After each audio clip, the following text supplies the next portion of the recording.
Good morning, ladies. I hope you all had a really recuperative weekend, or maybe a productive weekend. And I just have a little story for you. So I was driving along to my first session, which is starting, in half an hour or so this morning.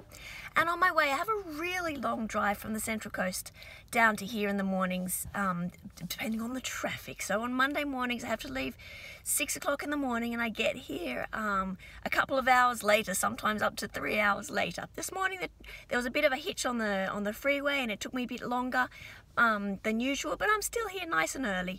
So what I do is I love listening to podcasts on the way.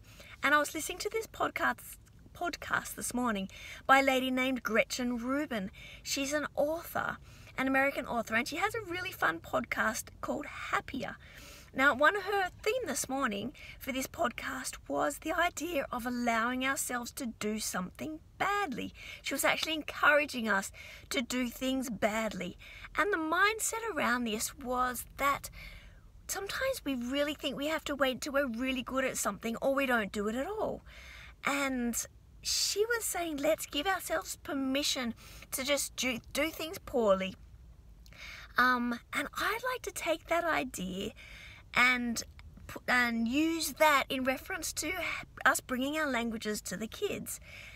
I know that sometimes we think, we're just not quite good enough, or we have an idea for something, but we don't want to embarrass ourselves, or have a poorly run session, or just not get a great response from the kids until, we want to make it really good before we even get out there. And I wanted to reassure you that, oh my goodness, so many times I've had an idea for a game, and I've thought it's been a great idea, and I've made things, especially I've brought them in to run a session, and it just really hasn't done so well. I haven't had the response from the kids that I was hoping for, and the game was a bit fiddly, or was a bit boring, or there was a bit of a lull halfway through. And you know what though, if I didn't get out there and try it, and maybe not have a great response, and maybe definitely not be confident in the way I was presenting it, I would never have got to where I am now, because everything that I have realized and that I've learned in order to become more effective in what I do has been from doing things poorly and giving myself permission to just try something, not knowing how it's going to turn out, has led me to have this vast array, library of games and a whole lot of techniques that you girls know about. So what I want you to do is just, if you have an idea but you're not sure how it's going to go, just get out there and try it with the children anyway, because I have learned by seeing their reactions exactly how to improve it. I had an example just recently. I had this idea for a detective game, and I mulled it over all over the Christmas holidays. How am I going to do this? I think it could be such fun. How am I going to make this work? How can I make a game that gives a different outcome each time so that it's not boring, but still gives them the idea of searching out for clues? I've come up with something, and it's ended up being a really cool game, which is actually going to be up on my membership site when it opens. But when I first tried it, this is where I learned really how to improve it, how to present it better, what do the kids understand about it, how do I throw in some animation, how do I focus on certain points along the way and get the kids to really interact. And I came up with this process, but the first couple of times I played it, it was kind of fun, but it wasn't as good as I wanted it to be.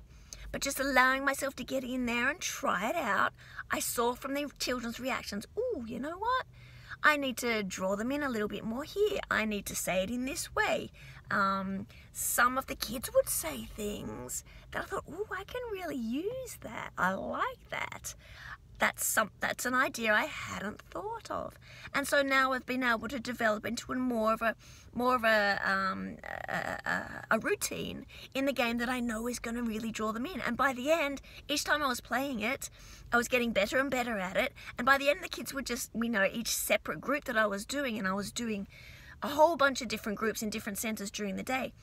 And by the end, the kids were just really lapping it up. Oh, can we do another one? Can we do another one? This is really fun. Can you bring it back again? And all of that came just from having the idea, bringing it in, trialing it out, messing it up a bit, not having such a great reaction in the beginning, and then learning and figuring it out as I go. And now it's a really cool game. I know how to make it work really well. So I'm going to recommend the same thing for you guys. Just get in there and try it. Allow yourselves to do a poor job and not think badly of yourselves, because you'll learn and you'll get your responses from the kids, which will help you to perfect that game. So the idea of giving ourselves permission to do things badly, I'm going to throw to you and say, hey, give that a trial.